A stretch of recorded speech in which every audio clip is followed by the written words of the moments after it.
Hi everyone, and welcome to Leaf Rants. So, how I've been doing these videos since last year was I've been doing them after every single Leafs game. But I've decided to switch it up just due to my schedule, due to time availability, all of that kind of stuff. So now, Leaf Rants will be out every single Wednesday, where I'll break down what has happened in the past week, talked about anything that's going on with them, and that's just how it's going to be. So, why don't we get into it? I think the first topic that I want to talk about is Morgan Rielly. Because Morgan Rielly this season has been struggling. This season, in 53 games, he has 5 goals, 19 assists for 24 points, and a minus 16. Now, when you look back at his game logs, January 22nd versus Columbus, no points, minus 2. Versus Ottawa, no points, 0. Versus Minnesota, no points, minus 2. Versus Edmonton, 1 assist, minus 1. And then last game versus Calgary, 1 assist, plus 3. Now, Morgan Rielly, with his 5 goals and 19 assists for 24 points, has not been good to his standards. In 2018-19, Morgan Rielly, in 82 games, a full season, had 20 goals, 52 assists for 72 points. Now, you might be saying, oh, well, that was a long time ago. Maybe Morgan Rielly can't play to that level anymore. Fair enough. In 2023-24, he still had 7 goals, 51 assists for 58 points in 72 games. Now, that is nowhere near 20 goals, but 1 assist less in 10 less games. That's a good year for Morgan Rielly. Also, in the playoffs, those playoffs against the Tampa Bay Lightning in 22-23, and against Florida, I guess, but he was dominant against Tampa. In 11 games, Morgan Rielly had 4 goals and 8 assists for 12 points. That is the Morgan Rielly you need. He was plus 11 in that series. What was his average ice time? 24 minutes a night. He was insanely good. That is the Morgan Rielly I love. That is the Morgan Rielly we all love, and that is the Morgan Rielly we need. Now, obviously, his bad play this season hasn't gone unrecognized. He had a talk from Greg Berube, and Greg Berube said that he just emphasized that Rielly needs to be more aggressive in pursuit of plays. He said this January 31st. This is the end of last month. The quote is, more aggressive for me, just not being tentative. Just get up, play like he normally does, and go do his thing offensively. I'm happen in the game for everybody. You can't be focused on mistakes. Focus on using your abilities. He's a good skater, sees the ice well, gets up the ice. We talked today, had a good talk. Just pushing a little bit more, getting up into the play, shooting pucks more, being more aggressive in that area of the ice. That's exactly what you need from Morgan Rielly. It seems like he's always kind of the perfect pass in the offensive zone, and you just go, shoot it! What are you doing? Shoot the puck! And he just never really seems to do that. I know he doesn't use a slap shot. It'd be nice if he used a slap shot. I really have liked OEL's play this year. Why? Because he shoots the puck. And that's what you need Rielly to do. Now, Berube said he actually really liked Morgan Rielly's defensive play, and that the plus-minus shouldn't really matter too much because a lot of those are empty netters and they gets the numbers thrown off. And, okay. His defensive play been great this year? Has it? I don't think it has. I think Morgan Rielly's having a down year. He's getting first pairing minutes still, which is crazy to me. Everyone seems to like him.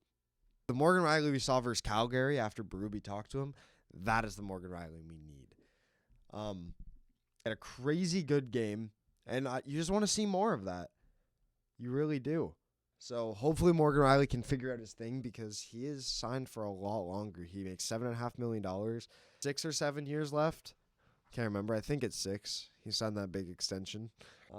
Full no move. Just had a baby. He's not going anywhere. He's a Leaf, so he needs to figure it out. The Leafs need to figure it out. I think he's got it. Also, just remember, in that playoff series against Tampa where the Leafs won, Morgan Rielly did not have a good season.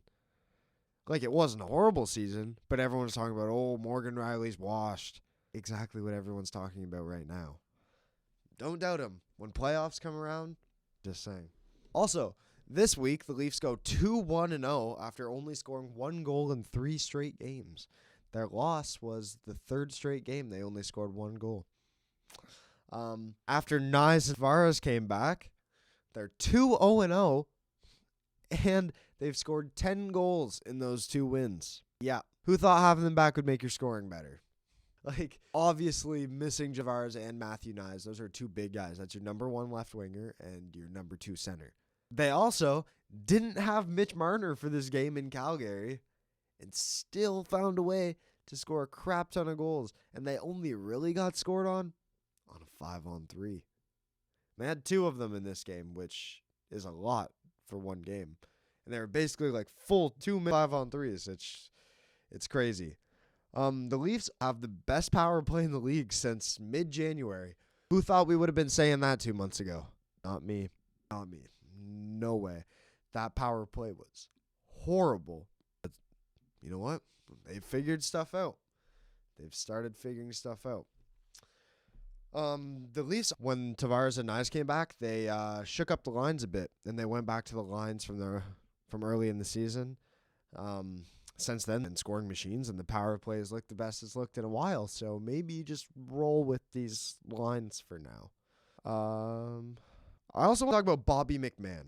Bobby McMann has played hockey for the Leafs for the past, this is his 3rd season now, I think. And he played 10 games in his first year, 1 assist. His only point. In his second year, 56 games, last year, he had 15 goals, 9 assists for 24 points. In 45 games this year, he has 16 goals, a career high, 8 assists, 1 away from tying his career high, for 24 points, tied for his career high. He also has 14 penalty minutes this year, instead of 52 that he had last year. He hits 2 power play goals, 4 power play points, and averages an extra 3 minutes than he did last year. He's also taken less shots and has scored more goals. Bobby McMann has been heating up, and that's exactly the kind of guy you need in the Leafs bottom 6. You need a guy that's out there, can hopefully, at this piece on for, goals. Exactly what you need in that bottom 6. Calle Jarnkrok, he gets a lot of heat. Calle Jarnkrok's like a 30 score. 25-30 goal score.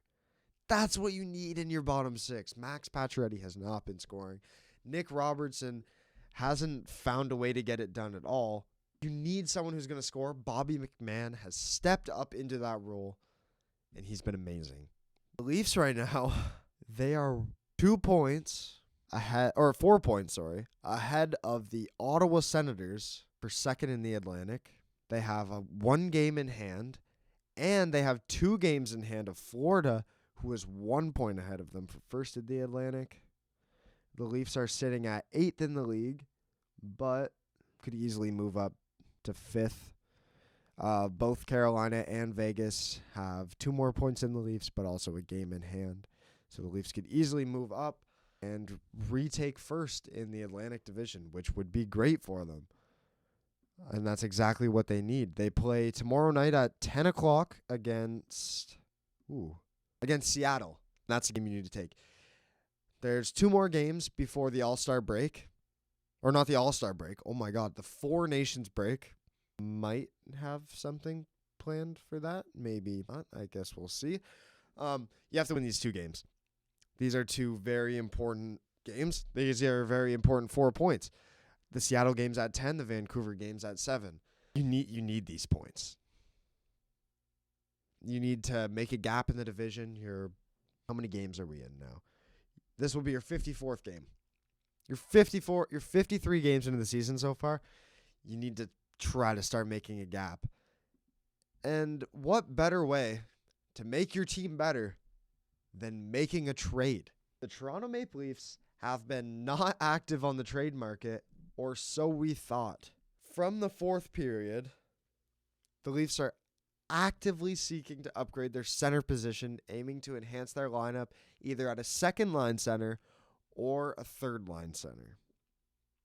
Brad Treliving has been out there searching. He and the staff have been looking around to see what could be available and is currently available. They're also keeping an eye on potential opportunities to pounce on if they arrive.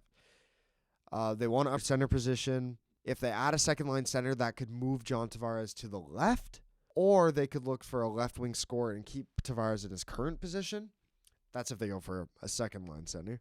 The Leafs have been linked to forwards like Brock Nilsson from the New York Islanders, Scott Laughton from the Flyers, and Yanni Gourde from Seattle, and we'll get into him a little bit.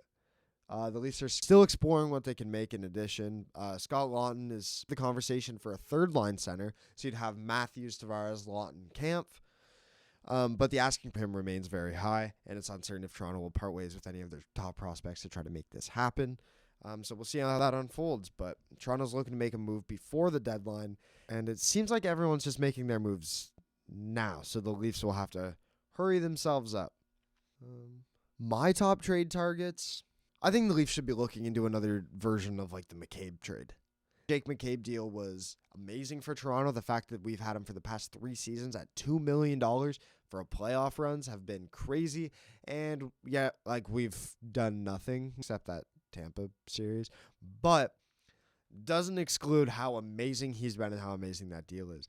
I'd get some attention on Connor Murphy and maybe throw Ryan Donato into the deal. Cheap right shot defender for 2 playoff runs and another center option who could finish the year with 20-plus goals. Connor Murphy, he can play up there beside Morgan Rielly, and Ryan Donato could just be a cheap third-line center. Great offensively, Donato, not the best defensively, and opposite about Connor Murphy, pretty good defensively, not the best offensively.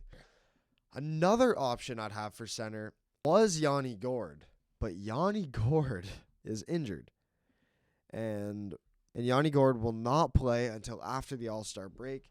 He had surgery, I think, on something, and he won't be back, so that probably gets rid of Yanni Gourde for the Toronto Maple Leafs. Another option I'd be willing to look at would be a trade with the Nashville Predators.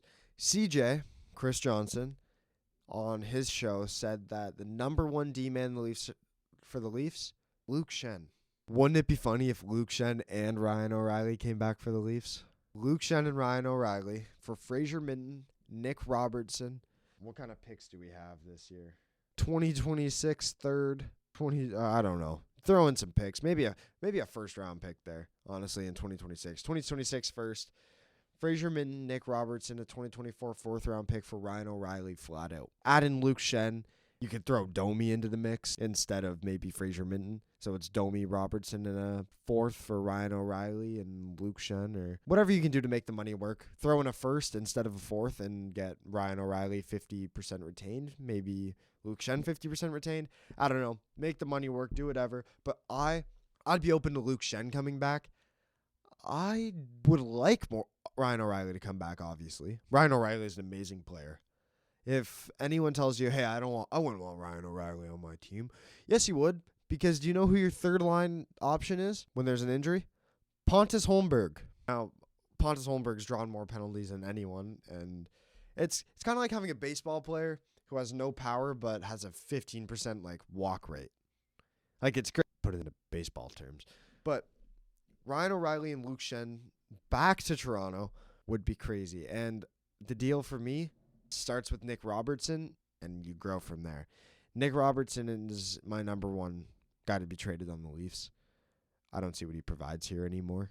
And I'd really like to upgrade in center and a right D for Rielly. So you can roll out lines like Niles Matthews-Marner, McMahon, Tavares, Nylander, or put Pacioretty there, either or. Then either Pacioretty or McMahon with Ryan O'Reilly in the middle, and then Max Domi to the right if you keep him. If you don't keep him, you can put, I don't know who you'd put there. Calle Järnkrok is coming back. You can add him into the mix. Then you have a fourth line of like Rants, Kampf, and Dewar, or whoever you want to put there. I'd probably put Dewar there. Maybe Reeves in a game you need more physicality in. And then on D, you have Rielly, Schenn, McCabe, Tanev, and OEL Myers. Maybe Benoit OEL Timmins. Doesn't matter. OEL and then 3 guys fighting for 1 spot. It's good to have competition. It really is, especially for that 6th defenseman job. That's great. That's exactly what the Toronto Maple Leafs should want. Anyways, that is it for this video. Thank you very much for watching. Yeah, if you liked it, please click like. If you really liked it, then clicking subscribe is great. Makes me feel pretty good. So thank you very much for watching, and I hope to see you in the next one.